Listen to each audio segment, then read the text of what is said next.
მინდა დავიწყო იმითი რომ ყველას მოგილოცოთ დღევანდელი დღე, დღეს არის 31 მარტი 1991 წლის რეფერენდუმის დღე, 35 წელი გავიდა მას შემდეგ რაც ეს დღე ვიზეიმეთ სხვათა შორის მთელი საქართველოს ტერიტორიაზე ჩატარდა ეს რეფერენდუმი და ამითი არის ეს ყველაზე უფრო მნიშვნელოვანი ეს ამბავი, ის ჩატარდა აფხაზეთის ტერიტორიაზეც, ოზეთის ტერიტორიაზეც და დღეს არის კიდევ საქართველოს პირველი პრეზიდენტის ზვიად გამსახურდიას დაბადების დღეც და მინდა რა თქმა უნდა ეს ეროვნულ მოძრაობას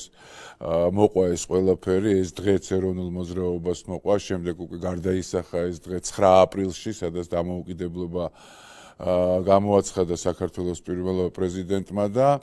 ეს დღეები იყო ის დღეები, როდესაც მთელი საქართველო აბსოლუტურად ერთად იყო, გაერთიანებული იყო და ეს იყო ყველაზე დიდი